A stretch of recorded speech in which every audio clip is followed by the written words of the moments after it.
Saya melihat wajah-wajah yang sangat luar biasa. Perkenalkan, saya Tirta Yasa. Saya terlahir sebagai Tubagus Tirta Yasa. Kalau Tubagus itu berarti orang Banten, Pak ya? Orang Banten.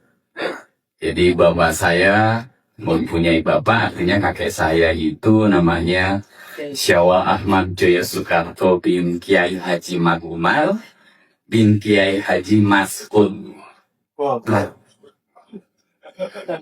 Sudah almarhum, dikuburkan di Gombong, Desa Bode, di pesantrennya uyut saya itu. Uyut saya, Kiai Haji Mas'ud itu makamnya 2. Ada di Desa Bode, di Gombong, dan satu di Baki, di Mekah. Jadi uyut saya adalah salah satu pengajar di Mekah. Puji Tuhan. Puji Tuhan belum kenal Kristus maksud saya.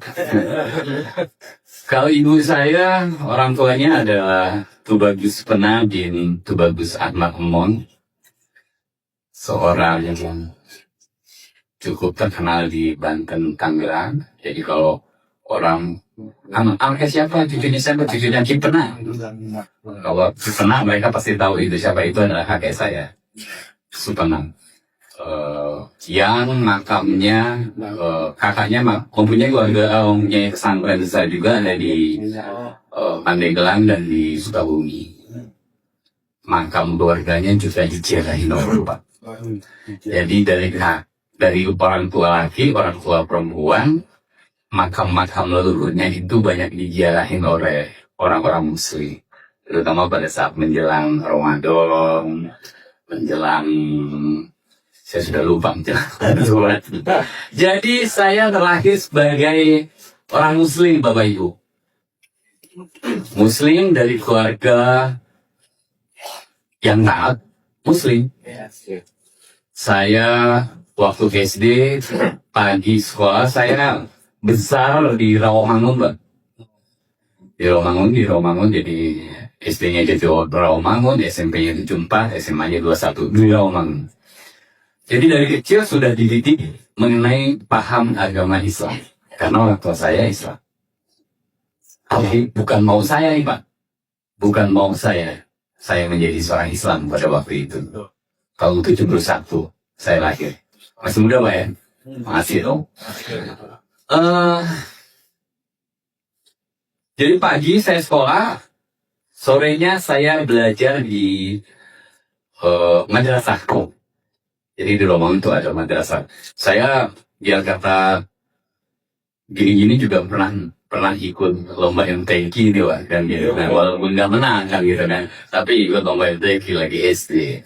Lalu SMP dan SMA saya bergelut di dalam Islam. Lepas dari situ saya baru mengalami pendidikan pesantren di Gentur, di Desa Warung Kondang di Cianjur.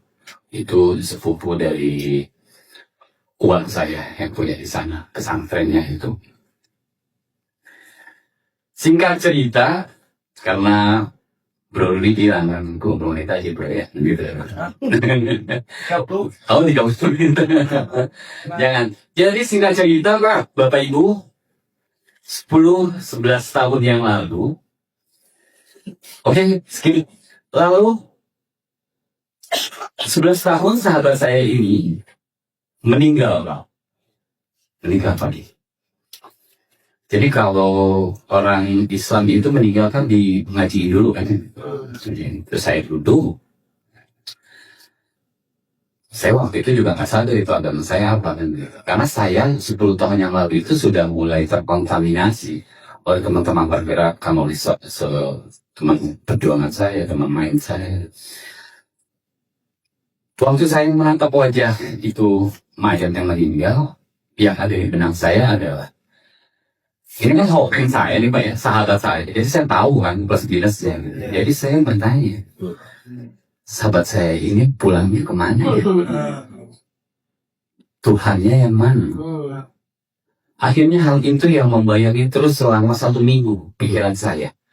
Ini sahabat saya pulangnya kemana nih, matinya kemana nih? Ketemu Tuhannya, apa nyangkut di pohon? Kan kita nggak tahu yang gitu kan. Atau kadang-kadang di kolong jembatan kan gitu ya. Kita belum tahu kan seperti itu kan.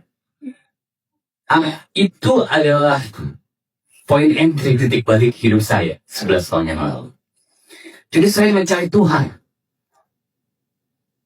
Siapa Tuhan saya? Karena saya juga dulu belajar Al-Quran, saya harus mau tidak mau kembali kepada saya pelajari itu. Tapi semakin saya mempelajari kembali Al-Quran, semakin saya menemukan banyak sekali ayat-ayat kontradiksi yang ada di dalam Al-Quran. Ya loh. Satu contoh. Di Al-Quran dikatakan,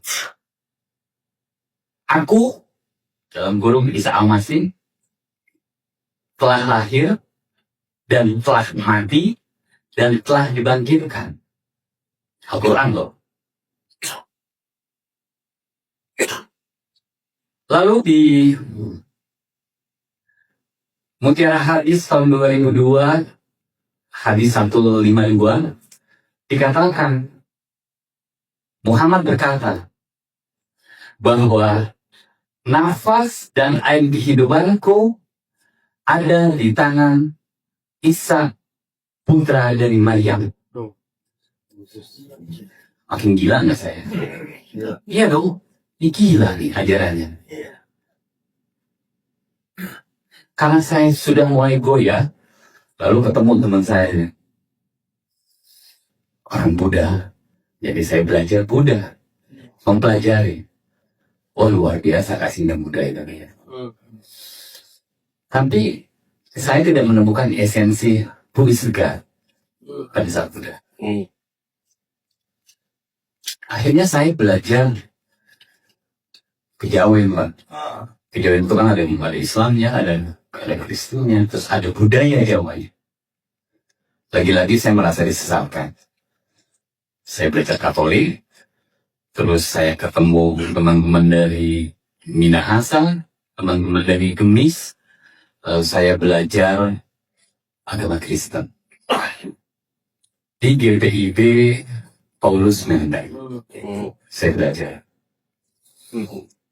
Di situ suatu saat saya mendengarkan khutbah seorang pendeta yang mengajarkan tentang kasih. Tentang kasih Pak Pendeta. Nggak tahu kenapa pulang dari situ, selama saya pulang dari Menteng ke Rawamangun, sambil nyetir itu nangis. Keluar air mata sendiri, padahal seorang saya itu nggak pernah nangis, Pak. Saya digebukin tentara, digebukin polisi juga ketawa-ketawa aja. Tapi ini nangis. Saya ngurung diri, semalaman itu, saya makin bertanya, apa ini kasih yang Tuhan Yesus ajarkan?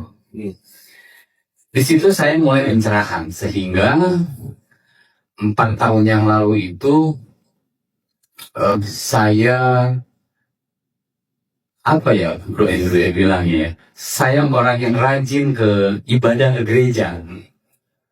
Hampir 1 tahun itu saya tidak melewatkan ibadah minggu. Nah, keluarga saya kan mulai tahu dong, mulai mencium kan. Mulai mencium tangan.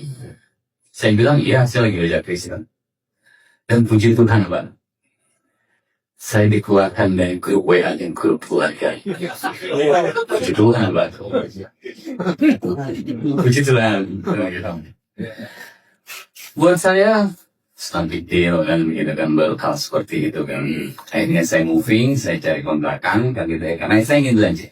Saya ini, karena mungkin sama dengan ayah saya, tipikalnya pengennya belajar, pengen tahu kenapa, sebabnya apa, bagaimana aja.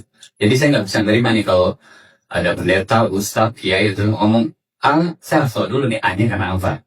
Jadi nggak bisa mentah-mentah gitu. Memasuki tahun pertama saya mulai belajar, lalu saya katekisasi, baik yang khusus maupun yang umum.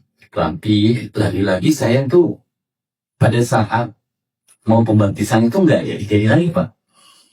Nggak jadi lagi. Lalu memasuki tahun kedua, artinya 3 tahun yang lalu, saya disentil sama Tuhan Pak.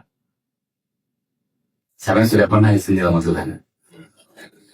Wah luar biasa, lumayan pernah. Berarti nih orang-orang untuk semua nih luar biasa. Luar biasa.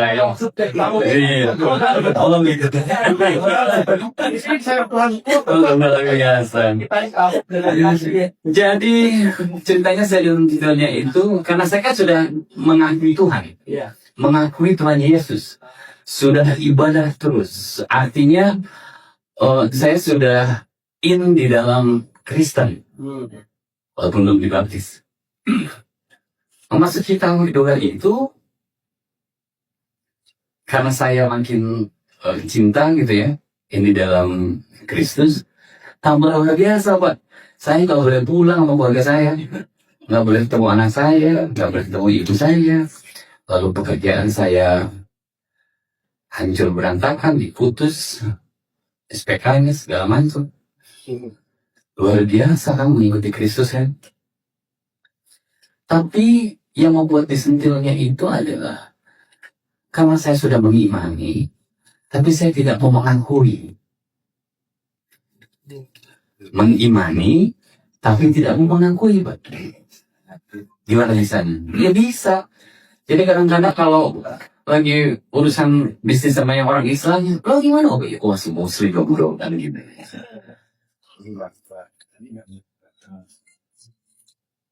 Minggunya ibadah gereja, Jumatnya kadang-kadang masih Jumatan. Artinya itu saya kan menjadi orang yang munafik, betul? Orang yang setengah menerima Yesus. Padahal saya sudah, iya ini ajarannya benar. Tapi saya munafik. Makanya Tuhan sentil itu. Akhirnya saya tersadar bahwa saya nggak bisa begini nih. Saya declare di seluruh sosmed, di semua komunitas, di keluarga saya bahwa I'm Christian. Mari ambil bagian dalam pelayanan mulia ini. Central Kristen Indonesia sedang berjuang bagi gereja-gereja di pelosok yang sulit mendapatkan keadilan dalam beribadah. Padahal konstitusi sudah jelas menjamin kebebasan itu. Banyak saudara seiman kita harus beribadah dengan penuh rasa takut, bahkan tanpa rumah ibadah yang layak. Kita tidak bisa diam melihat mereka berjuang sendirian. Jadilah saluran kebaikan. Dukung pelayanan Central Kristen Indonesia melalui BRI 042 130049 9650 AN Central Kristen Indonesia. Setiap rupiah yang Anda berikan akan menjadi dampak nyata bagi mereka yang membutuhkan. Mari kita manfaatkan platform seperti YouTube untuk menghadirkan perubahan, pengharapan, dan terang Kristus bagi Indonesia. Doa terbaik untuk seluruh saudara gereja YouTube yang telah dan akan ikut ambil bagian. Tuhan memberkati. GBU. Dan saya seperti melepaskan beban. Setelah mengakui itu. Topengnya coba. Karena saya bukan Ariel, Pak. Kalau Ariel saya pakai topeng. Untungnya bukan Ariel. Jadi saya merasa beban saya copot semua. Copot semua. Sopan Kristen kan? SKB 3 Menteri merugikan tidak? Merugikan Pak Biasa? Merugikan ya? Tapi turun nggak butuh perjuangan untuk itu? Tidak. Saya yang dulu masih Muslim sudah berjuang untuk itu. Walaupun sampai sekarang belum selesai. Mereka masih beribadah di depan, di Taman Padang, di depan Istana Negara. Sakit nggak? Sakit. Bagaimana bisa di dalam negeri sendiri kita tidak bisa beribadah menurut keyakinan? Dan saya ini berjuang untuk itu, Pak. Saya sekarang masih memperjuangkan undang-undang pendidikan, pesantren dan pendidikan agama, di mana itu mengkerdilkan orang Kristen, orang Katolik, orang Buddha. Bagaimana bisa ada undang-undang yang menyatakan kalau ada ponsel itu harus di atas 25 orang. Bagaimana bisa? Dan harus izin dulu. Kan luar biasa kan. Nah 2 tahun itu saya ngurus itu mulu. Ngurus itu terus. Saya berjuang untuk Ahok. Untuk Jokowi kemarin mau. Bukan dia. Nah di perjalanan itu Pak, saya ketemu dengan seseorang yang kasihan kali ngeliat saya karena gembel kali ya, kan gitu. Jadi kasihan, yuk kerja sama gue deh, bantu gue. Oke. Dan tidak ada hitung-hitungan gaji tuh Pak. Luar biasanya saya tiba-tiba terima aja. Padahal saya termasuk cowok matre Pak, kan gitu. Money oriented. Tapi saya menerima itu. Tapi mungkin itu adalah jalan Tuhan. Tanggal 19 Desember 2018, pagi, saya diminta ke apartemen beliau. Lalu dia berkata, Tirta, karena saya kan terkenalnya Tirta Yasa gitu kan ya. Boleh cek di penjara lah. Bukan, boleh cek di YouTube. Tirta, kamu berangkat ke Israel. Saya orang baru, new kafir. Yang kafir kan? Satu orang. Diminta berangkat ke Israel. Siapa gue nih kan gitu kan? Tapi saya balik Pak, pagi itu. Kalau memang ini panggilanmu di jalanmu, gue akan berangkat. 19 Desember. Sukacita nggak? Sukacita pagi ya. Kalau dengar gitu kan pasti sukacita ya.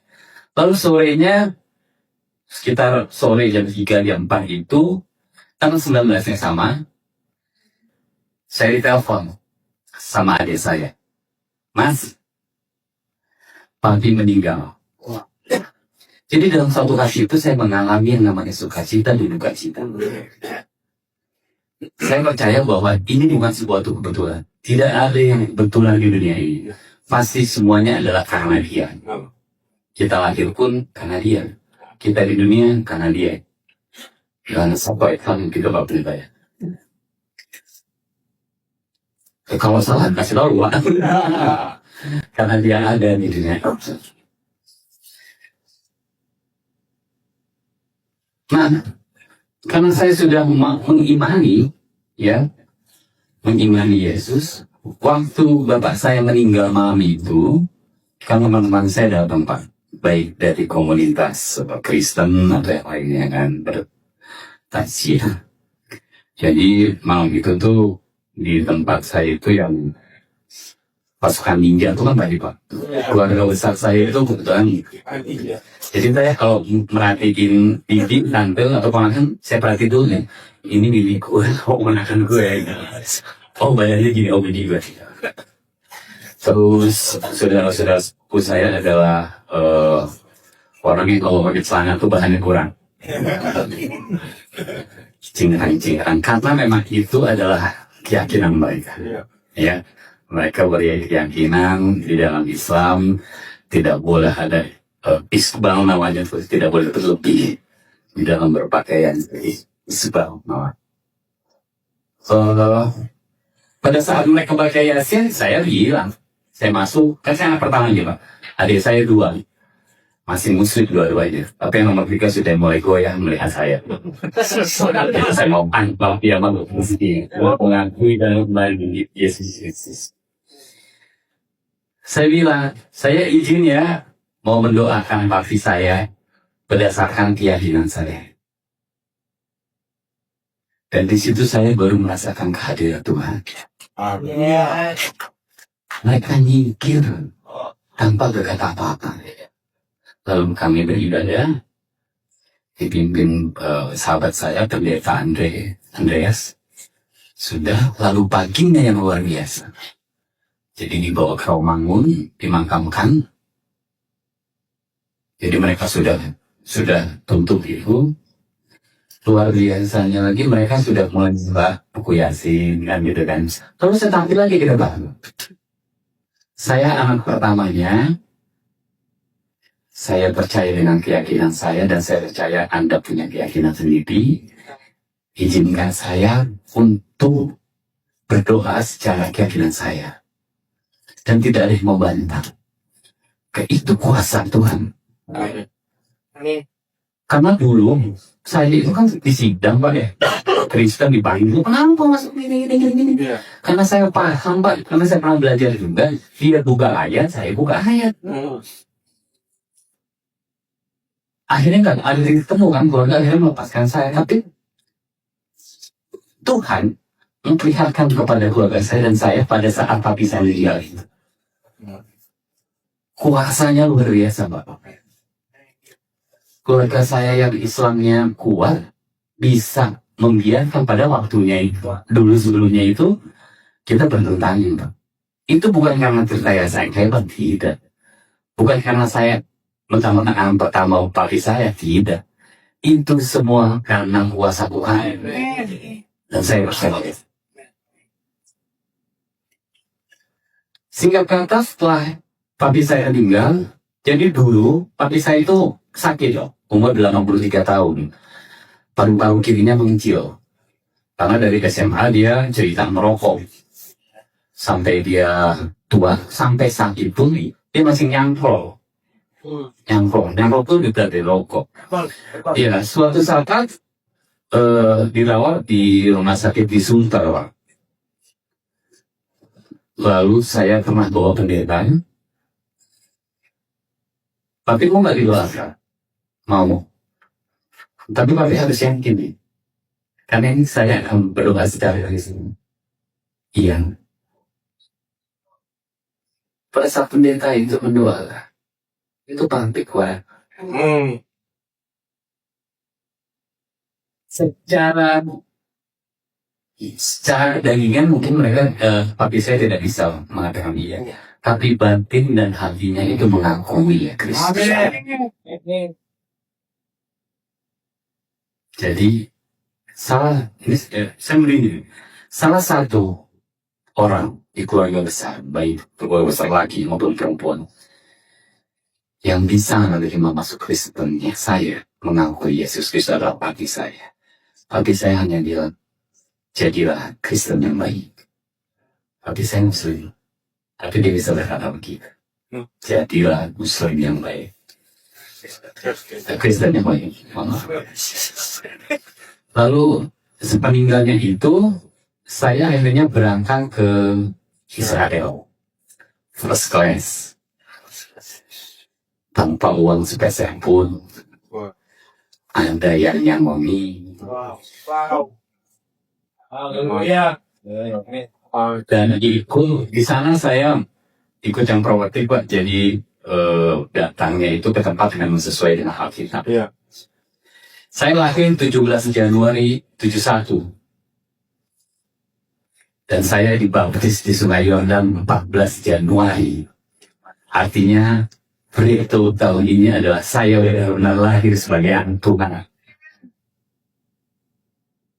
Dan saya percaya itu adalah yang lain loh. Saya yakin itu jalannya karena saya yang tadi apa Pak? New kafir Pak ya?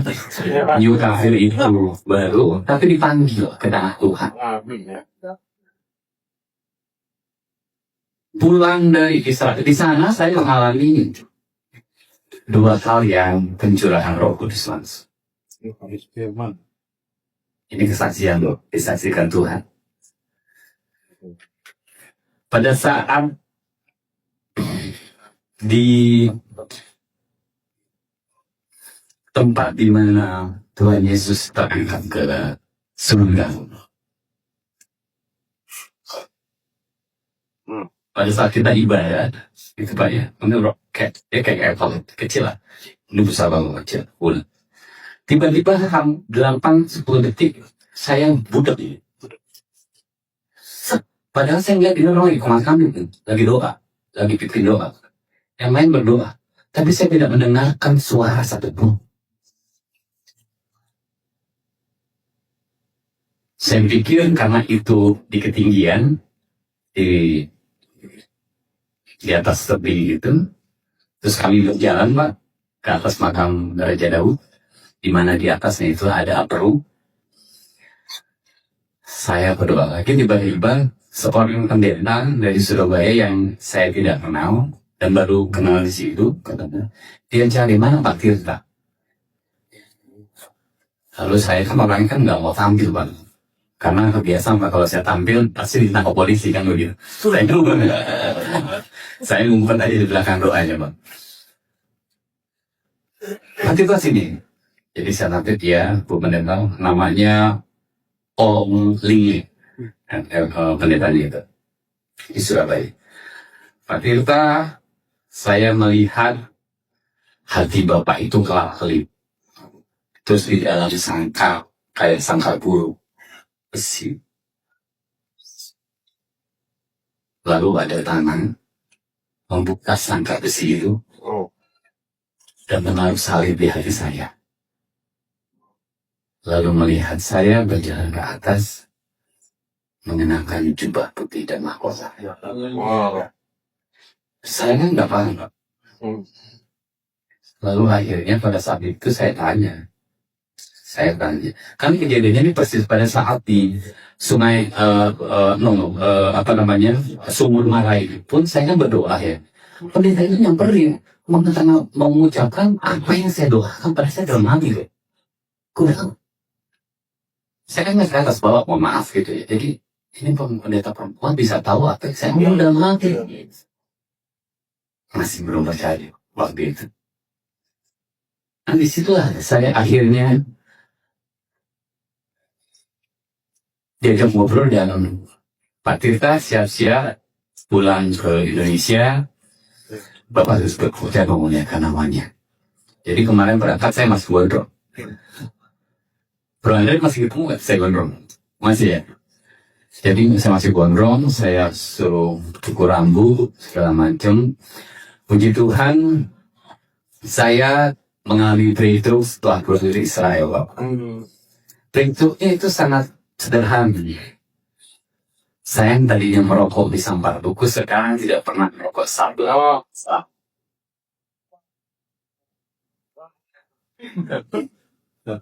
Iya Pak, itu luar biasa. Saya tadinya 4 bungkus sehari. Dan saya sekarang sedang berusaha untuk memuliakan namanya. Saya akan memberikan kesaksian apapun untuk kebenaran Kristus. Saya tidak akan ngumpet-ngumpetin yang menyembunyikan apapun itu. Karena yang harus disampaikan adalah kebenarannya, bukan dogma agamanya. Bukan itu. Jadi saya itu sehingga suatu hari saya mengalami pencurahan Roh Kudus, ada saktinya istri saya. Jadi saya tidur, tiba-tiba terguncang semua itu. Terus katanya saya mengucapkan bahasa lidah bahasa roh. Haleluya. Tapi saya takut, Pak. Takutnya adalah saya adalah manusia biasa yang berdosa. Saya tidak ingin kebenaran saya tersampaikan hanya karena kedagingan saya. Jadi satu hal yang ingin saya sampaikan bahwa komitmen dan doa itu penting terhadap Tuhan Yesus, karena menjadi anaknya itu adalah sebuah komitmen, bukan hanya sekedar menjalankan ritual keagamaan, tetapi yang penting adalah bagaimana kita tahu akan arti dari Kristus itu sendiri dan menyampaikan kebenaran kepada semua orang tentang Kristus. Jadi mulai sekarang Bapak-bapak, Ibu-ibu, yuk kita sampaikan kebenaran Kristus tanpa perlu takut apapun. Karena Tuhan Yesus pasti bersama kita. Tidak ada yang bisa melanggar, tidak ada yang bisa menutup, tidak ada yang bisa membendung tentang kebenaran Yesus Kristus. Terima kasih. Salam Shalom. Saudaraku, di zaman digital seperti sekarang, iman pun bisa dikomersialkan. Ada banyak tokoh yang tampil di layar, memakai jubah, membawa kitab, tapi isi kontennya bukan mencerahkan, malah menggoda. Mereka menjual iman rasa birahi, bukan untuk membuat orang makin taat, tapi makin terpikat. Kalimatnya penuh kata motivasi cinta, pembawaannya manis, senyumnya lembut, tapi tujuannya jelas bukan pembinaan rohani. Itu marketing libido berselimut ayat. Tuhan tidak butuh influencer yang pishmi, yang ingin dianggap paling suci. Tuhan butuh manusia yang jujur dan rendah hati. Kalau vibe dakwahnya lebih panas dari pesan moralnya, itu bukan pelayanan. Itu jualan sensasi dengan bungkus spiritualisasi. Kasus nyata, ketika nafsu menyamar jadi ustis baru-baru ini, kita dengar kabar memilukan 20 santriwati dicabuli oleh pimpinan pesantren. Modusnya, katanya, untuk menyucikan rahim agar melahirkan keturunan saleh. Astaga, ini bukan pengajaran. Ini pelecehan berkedok keimanan yang lebih menyedihkan. Korban justru disalahkan. Mereka dianggap durhaka, dianggap berbohong, bahkan oleh orang tua sendiri. Sampai ada yang berkata, "Aku sudah bilang dari dulu, tapi tak ada yang percaya. Semua terlalu menyakralkan sang kiai." Dan disitulah masalah besarnya. Saudara-saudara, kita hidup di bangsa yang kadang lebih takut kepada manusia daripada kepada Tuhan. Ini bukan sekadar soal oknum ustaz cabul, tapi soal sistem keagamaan yang gagal menyeimbangkan iman dan akal sehat. Ketika seorang kiai disakralkan melebihi batas, ia berubah dari pembimbing menjadi penguasa moral tanpa pengawasan. Padahal Alkitab sendiri menegaskan dalam Yeremia 17 ayat 5, "Terkutuklah orang yang mengandalkan manusia, yang mengandalkan kekuatannya sendiri, dan yang hatinya menjauh dari Tuhan." Ketika manusia disembah, dosa jadi tidak tampak. Dan ketika dosa disembunyikan atas nama kehormatan agama, disitulah korupsi moral bertumbuh, pelan tapi pasti. Lucunya, orang-orang yang dulu gemar demo teriak soal moral, tentang jaga akhlak bangsa, tentang tutup aurat, cegah maksiat. Giliran ada ustaz cabul, kok malah diam? Mana orasi-orasi mereka sekarang? Atau mungkin karena pelakunya satu kelompok, jadi pura-pura tidak tahu. Ironis bukan? Mereka cepat marah kalau ada beda tafsir, tapi lambat sekali kalau ada pelecehan. Ini bukan soal agama, ini soal kemunafikan sosial. Indonesia butuh menteri agama yang paham manajemen, bukan cuma pandai ceramah. Kita butuh orang yang bisa mengatur urusan seluruh umat dengan adil, tanpa membeda-bedakan karena mayoritas atau minoritas, yang penting bukan jubahnya, tapi kompetensinya.